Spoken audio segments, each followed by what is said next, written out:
And our lines are now locked. Like I said, it's 11:35, 11:37-ish, 11:35-ish on the East Coast of the United States of America and 8:35 on the West, and that means it's time for the industry's #1 performance coaching wake-up call to begin. As our lines continue to get filled up, because we have a very special guest on the line that is joining us this morning, and I do love these Thursday calls, and I love being able to reach out to connect with some of the industry's top professionals, trainers, leaders, coaches, speakers, authors, gurus, etc. on these Thursday edition calls. Before we bring out our special guest with Laura Ann, I do want to invite you to go to our SoundCloud profile and check out some of the recent interviews that we have hosted. There is some incredible value and a lot of great content. A lot of people that will get started with their solopreneur ventures, or maybe have been doing this whole home business thing for quite some time. I was thinking about this last night when I was kind of working on a project, and I just kind of felt a little bit overwhelmed and I was stuck. I was not able to figure out what to do to fix things. And it creates what's known as confusion. And confusion, my friends, is the #1 killer of dreams. I really do believe that. Anytime that you're feeling confused, you feel stuck and you get paralyzed and you get into what's called the paralysis of analysis. No action gets taken whatsoever. Mojo slows down and momentum is killed, and your business will soon die and collapse. So to avoid those pitfalls and those traps, not only are you in the right place with the right people at the right time, investing 25 minutes to start your home business workday, learning from people like Laura Ann Allahverdi as our special guest, but if you go to our SoundCloud profile, you'll find over 100 of the top business and life coaches in the entire industry and in the entire world that we have hosted there for you. And it would be great if you just clicked on that little follow button. And you can even subscribe if you can't dial in live, or if going to soundcloud.com/morningignition is too much. By all means, you can go to morningignition.com/podcast, morningignition.com/podcast, enter your email address, and you'll receive these special interviews delivered right to your inbox about 30 minutes or so after we hang up each and every day. So thanks a lot for doing that. And if obviously you're on Facebook, you can also check us out at facebook.com/morningignition. And you can see a picture and a bio of our special guest that we're hosting today, Miss Laura Ann Allahverdi. She's joining us from the great state of New York. And her private clients do amazing things, like leave their dead-end jobs. They start their dream businesses. They discover their true callings and their life purpose. They find true love. They reignite and better their relationships. They'll lose weight, get back in shape. They'll buy a house. They increase their revenue streams through entrepreneurship, and they get back their power and their mojo. Today we're going to talk about how to overcome what's in your way in terms of making more money and improving your confidence, organization, productivity, life balance. These are the love language of this community in this call. And we're going to talk about how you can find better happiness in yourself and create more abundance in your life. With that out of the way, I'd like to bring out our very special and featured guest today, Miss Laura Ann Allahverdi. How art thou today, my lovely lady? Hi, Jason. Thank you so much for that introduction. Well, it's a pleasure to have you. I hope that you agreed with everything that was offered in our call. I'm so happy to be here. Thank you. You're very, very welcome. One of the things, Laura, just to kind of get started in our conversation today, and not to take up too much of your time, but one of the first things I always like to ask of folks is to offer a little bit about yourself and your background, and obviously what kind of happened. There's probably some little epiphany or a breakthrough moment that led you onto this life path, if you will, for yourself. So if you don't mind, tell us a little bit about yourself and how you got here today. Sure. That could be all day, but I'll give you the shortened version. Early on, I always knew I wanted to help people, and I started studying psychology. And I was in it for about 2 years, and I felt like I wasn't able to give people the breakthroughs I wanted because I was dealing with people that had, real serious schizophrenic patients, things like that. I felt like, okay, this isn't for me. It's not exactly what I wanted to do. So I went into marketing, because marketing is psychology too. And, I was really interested in the way people think, what makes them tick, what makes them do things, why some people are successful and some are not. So I probably read, every self-help book under the sun. And when I was in my marketing career, I had about 200 employees under me. And, my job was to train them, make them the best they could be, and kind of, I got into their personal lives a lot because that was always my gift. And what I became good at was really just pinpointing what the real issue was that was holding them back from their, A game. So I left that very extremely stressful job because I became stuck myself. And I was like, I have more potential inside of me. This is not where it's supposed to be. What do I do? And I was looking for my own purpose. And, after I left that job, I kind of came across this life coaching thing. And I was like, ooh, this is what I do for people. Like, this is what I, thought I was going to do. And I went to psychology before. I wanted to teach people how to think differently. And that's how I kind of got into this. I kind of studied on my own. It was something I was already doing. I also did a lot of marketing and business freelancing for companies. So I kind of had that business background already too. So I kind of just announced myself as a life and business coach.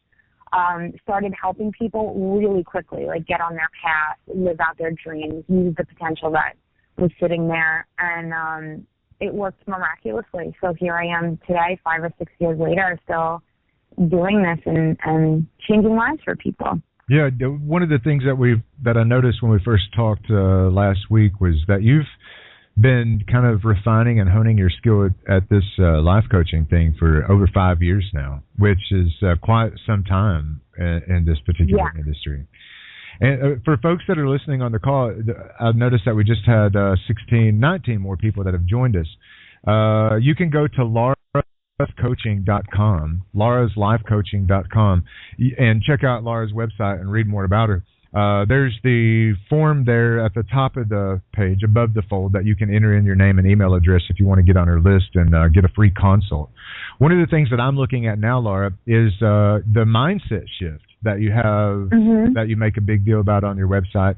And for folks, this is going to be really interesting, and it'll resonate with people listening on this call, but you can go to laraslifecoaching.com and click on the Mindset Shift tab. She's got all of these wonderful little square affirmations where she says right at the top, the words I am are the most powerful words that you speak, and kind of dictate what you become. And what I'd like to do is just kind of get, if you don't mind, Lara, just a take on that. The power of the two words I am. It is the shortest sentence in the English language, but yet probably the most powerful. Absolutely. So I'm really big on the stories that we tell ourselves. And, the mindset beneath what's going on is really what dictates everything.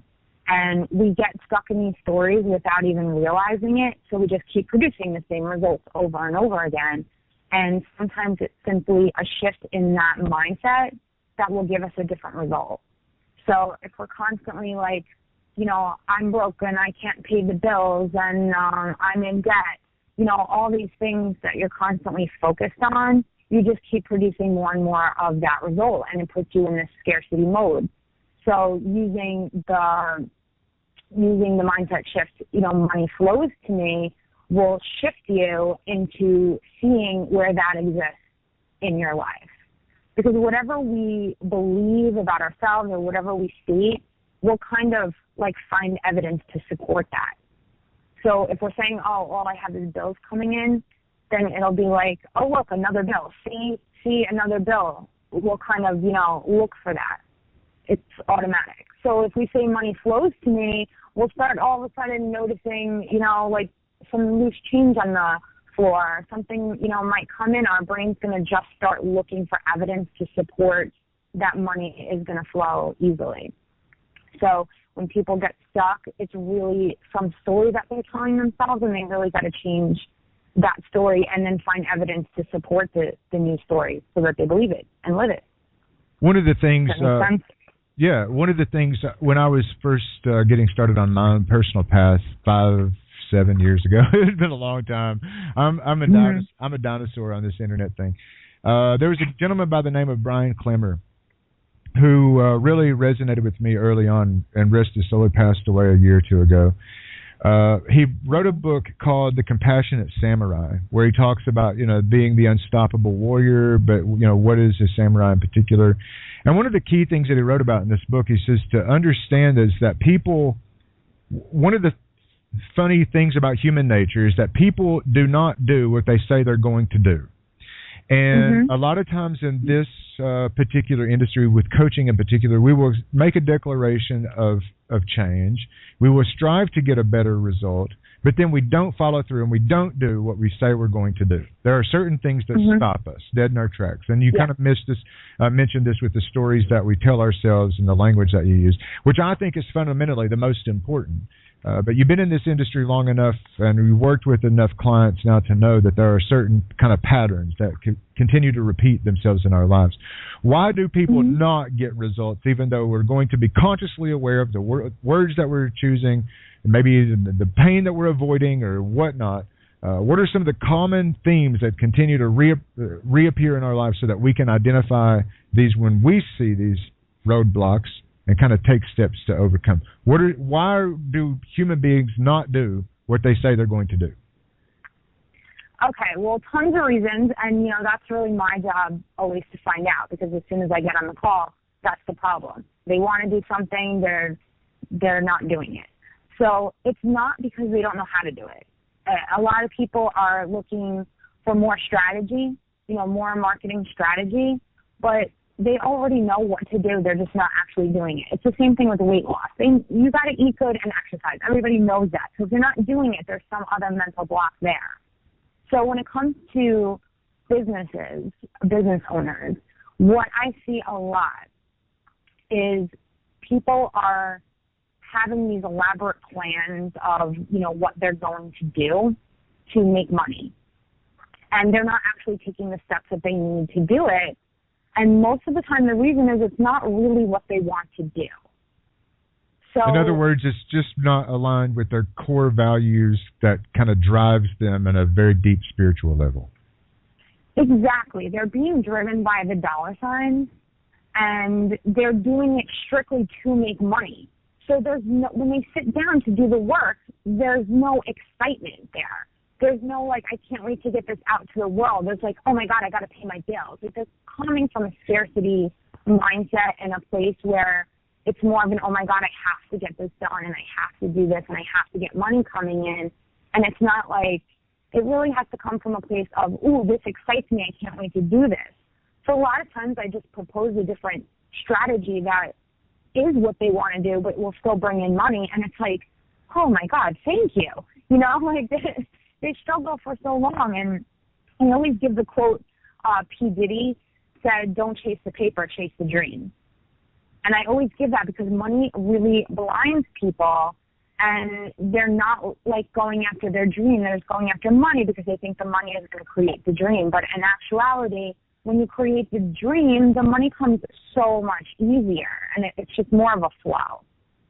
Does that make sense? I have a quote that's similar, and it says, don't chase the competition, chase the dream. Yeah. Don't chase the competition and don't chase the money, chase your own dream. I mean, that really kind of comes down to there's only there's the authentic, unique army of one, so to speak. There's when you're in alignment with that.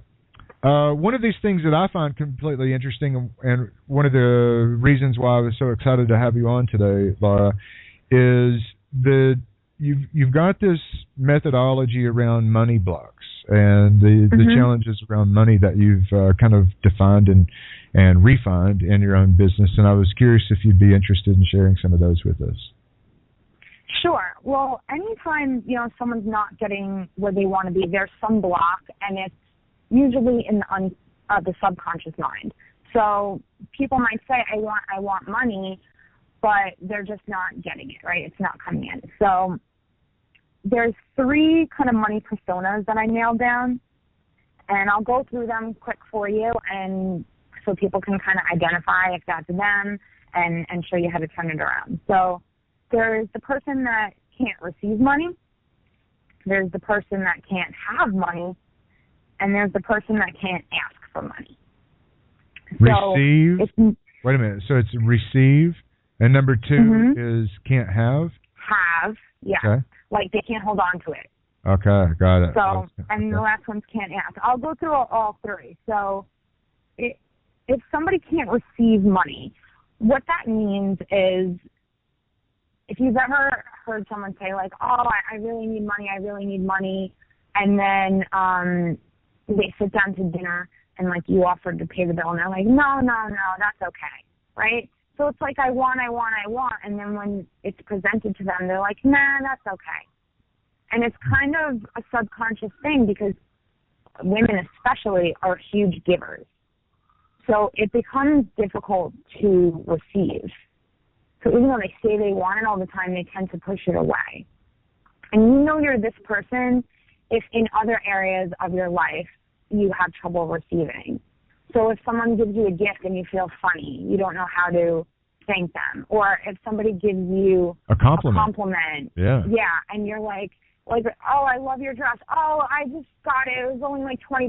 Like you're kind of deflecting, instead of receiving and saying, oh, thank you.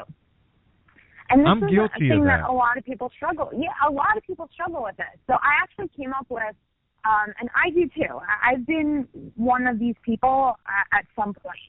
So what I came up with to recognize that is you just got to realize when you are being gifted something and take it in without deflecting. So one of the ways that I made up to do that was I made this sentence that is, thank you, that means so much. And the reason for that is because when people get a compliment, they say thank you, but they want to self-deprecate right after, right? They want to say, it wasn't really all me, something. So saying thank you that means so much kind of stops you from saying anything else. And then you can really take it in. And realizing that it doesn't have to be hard. Right. I think that's a big thing with me is that I'll get a compliment and it almost subconsciously says, if I'm saying, for example, I'm not worthy to receive this, and like you said, you start, kind of belittling yourself through like the stories that you tell, you start to immediately, it conjures up these ideas. You can't give me this compliment because I'm not working hard enough right now. Yeah. Yeah.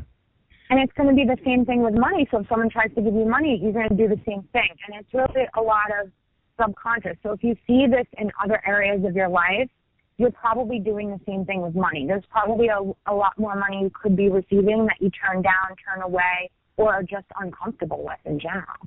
Number 2 is can't have or hold on to money. And this reminds me initially of like the lottery winner. If you want to ruin somebody's life, just give them $1 million and see what happens. Yeah. Yeah, and what happens is if we're someone that doesn't have a lot of money, we live in scarcity mode, our subconscious knows that that's comfortable to us. Even though we don't want it, we survive it. So if we do come into a lot of money, it all of a sudden will change your identity. It'll be like, you're not that person that is living in scarcity mode. Well, this is weird. Well, this isn't right. So let's create a whole bunch of expenses. Let's manifest a whole bunch of things that need to be paid for to make sure we get right back to that same spot that we've always been in. And this has happened to me plenty of times where I had a really, really great month followed by a bunch of really crappy months because it almost felt like uncomfortable to have that. I call it the New York, the Wall Street cocaine and hooker mentality. I do. Seriously, you'll go from broke to having $100,000 month, and you create these expenses, and you almost, you develop a lottery mentality that this is either going to continue to come, and I think, subconsciously there's still this self-esteem problem, really, if you want to go down deep the rabbit hole. Everything goes back to self-worth, all three of these. Yeah, and it's the cocaine and hooker mentality where you're just going to kind of mask something up with an expectation that it's always going to continue to flow, but yet you're still not worthy to hold on to this money, and you'll just flush it right down the toilet. Right. So to combat that, you want to combat that? All right. Go ahead. To combat that, you could either have clear goals of where the money's going to go when you do get it, so that it does go to those things. and really just kind of link up that having money equals safety and list out like the benefits of having money so that your sub-C gets comfortable with that. I'm a huge fan of Kentucky Wildcat basketball. Now, this is no surprise for the people that listen to this call, daily, but I'm a huge fan of Kentucky Wildcat basketball, and the Kentucky Wildcats now have almost 30 players in the NBA, and many of them have signed max contract deals, which means like they're making $90 million, $100 million without any type of endorsements whatsoever over a very short time of like 3 to 4 years. So these kids went from like growing up in the hood and in these risky little situations and neighborhoods to being broke college students to now being in like the top 0.01% of all income earners. And they continue to produce at a high level when so many of us who are entrepreneurs that will have our breakthrough moment developing this can't hold on to it mentality, cocaine and hooker, like I say.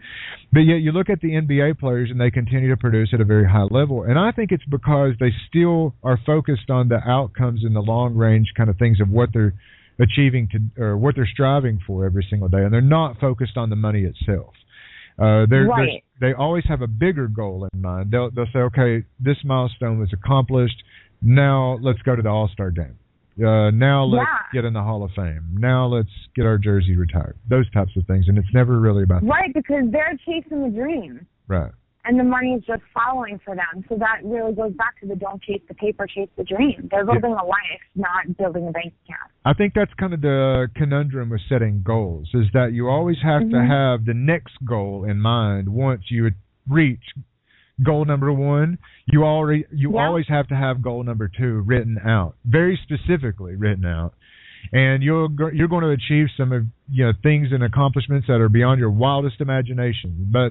And this is why I think it's so important to have a coach, by the way, simply because you have to have that third-party identifier that will help you set that, write it down on paper what the next step is.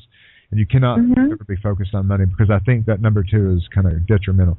We're running up against the clock here, but number three, I want to get to it because I think this plagues so many freaking people in this particular industry alone, whether you be a coach, a networker, anybody who works from home. I swear to God, you're going to get on the phone and you're going to struggle with this at one point in your life, whether you're charging a little bit of money or you've made a decision to start charging a lot of money. And number three, you have to get comfortable with, and you have to break through this can't ask money persona. You have to get comfortable with asking for money.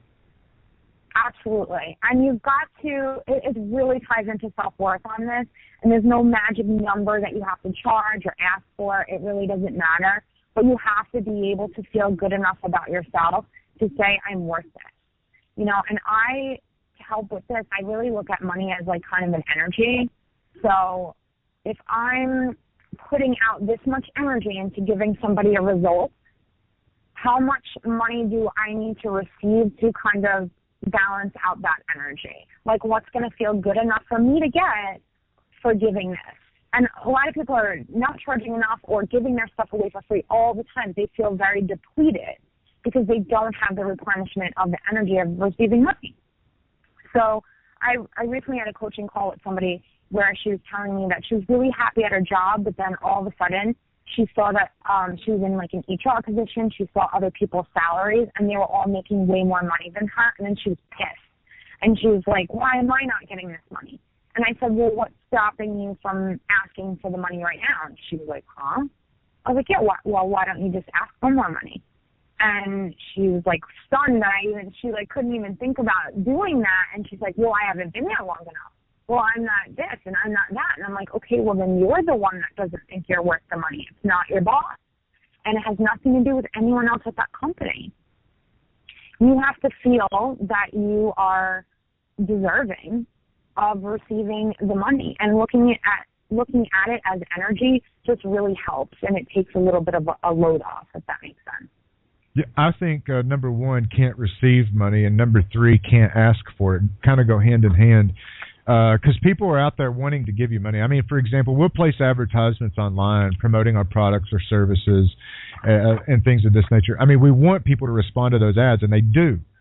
And then we'll get on the phone and we'll almost talk ourselves out of a sale meaning we just feel guilty of receiving the money, or we can't ask for it. And there's simple mindset shifts that I just kind of want to stress to the audience, that these two things alone, asking for it and then being willing to receive it, are subtle shifts where you could probably quadruple your income in a single day. I've done this. I went through this practice myself. There is a subtle difference between going from like being a keynote speaker and showing up for free at the Rotary Club to charging $5,000 for a 1-hour speech or something at a very large event. I mean, there's the only difference is the psychology of being willing to receive after asking for it. Do you agree? Mm-hmm. Yeah. Absolutely. I mean, somebody said this quote that I really love. The difference between someone that charges a little and someone that charges a lot is balls. It's really testicular fortitude. Testicular fortitude. I say that all the time. Again, we're running up against the clock. We're talking with Laura Ann Allahverdi. You can go to visit her website at lauraslifecoaching.com. We'll have the link posted with the recording of this call on facebook.com/morningignition and also on soundcloud.com/morningignition. But the URL is lauraslifecoaching.com. She's got a very special gift to offer you today, which is a guide that kind of walks you through a lot of these principles and practices, and that's at lauraslifecoaching.com/freebie. And again, we'll post the link with the call, but it's /freebie. You've got a blog post on your website, Laura, and obviously the premise of this call is generally speaking, for freedompreneurs around the world to wake up and be awesome, to get better results in our life and business today. One of the things that you've posted recently are the 10 things that you should take the time for each and every day to make your life more fabulous. If you don't mind, kind of give us a summary or a takeaway of like a top 3 things that we can kind of wake up and put into a ritualized practice in our own life and business to get better results. Sure. I don't remember the 10 things at this very moment, of course. But, well, one of the things, my top things is forgiveness. And, you know, a lot of us beat ourselves up over things. We've got to forgive ourselves and move forward, and we've got to forgive other people. We carry around these burdens, and then we can't, you know, get through. Does that make sense? So it's really just about being able to let things go, being able to forgive, and that can help you be open to receiving as well. Another thing I would say that really goes in with today is alignment. You know, being in alignment with what you want and making sure you're not just chasing money and you're doing something you really enjoy doing, because that's the whole reason we go into business for ourselves in the first place. We want to do something that we love. So if you're doing something just to make money, you find yourself not doing the things you're supposed to do, it's most likely because you're not in alignment with the action steps. So do the things you love and the money will follow.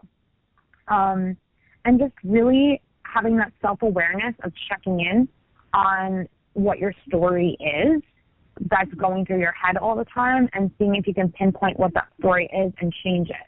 Because whatever your story is, you're going to keep finding evidence to support that. So you don't want to be constantly saying, oh, I'm just hanging in there and can't pay the bills and trying really hard. Those are all not powerful stories. So make up a powerful, moving forward story that you can tell yourself. I'm building this amazing business. It could be just as simple as that. You mentioned I'm just hanging in there, for example. And I saw this just the other day, and it was a fascinating tip. And I implemented this, and I was aware of the psychology and the change that it would create.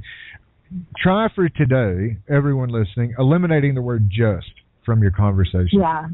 Either in spoken or written terms. Eliminate the word just. I am just hanging in there. No, what you're really doing is you're hanging in there. I'm just trying to do the thing to build a business. No, I'm building a business. Eliminate just. It really comes. It forces you. So much more powerful. Yeah, it forces you to get comfortable with using much more bold language. Absolutely, I love it. Final takeaway. And one other thing I do real quick. Final takeaway. Well, I always expect good things. I was going to ask you before we hang up to tell us a little bit about the guide on your website that we can download for free. What's included? Sure. The guide is called What's Stopping You. So if you are feeling stuck, like you're not moving forward or not living the potential, there's more inside of you that's not really getting out, there's like 5 main common things that people do without realizing it. They might seem really obvious and simple, but the guide will walk you through what it is you are doing and exactly how you can change it, and you'll get immediate results from that. Absolutely. Excellent. LauraLifeCoaching.com/freebie. Laura'sLifeCoaching.com/freebie. And we'll have the link posted to that again on our Facebook page with the description of this call, and also in the description of the recording on SoundCloud.com/morningignition. Laura Ann Allahverdi, you've been absolutely fantastic. This has been a fast-paced, live and interactive call, and the time has flown by, so I do hope that you'll come back again soon. Definitely. Thank you so much. And everybody expects good things today. Everybody expect good things today. I think that's marvelous. And for now, my good friends and my neighbors, for Laura Ann Allahverdi from New York, we'll look forward to seeing you back here, same bat time, same bat channel on Monday morning. And for now, this call, it is a wrap. Bye for now.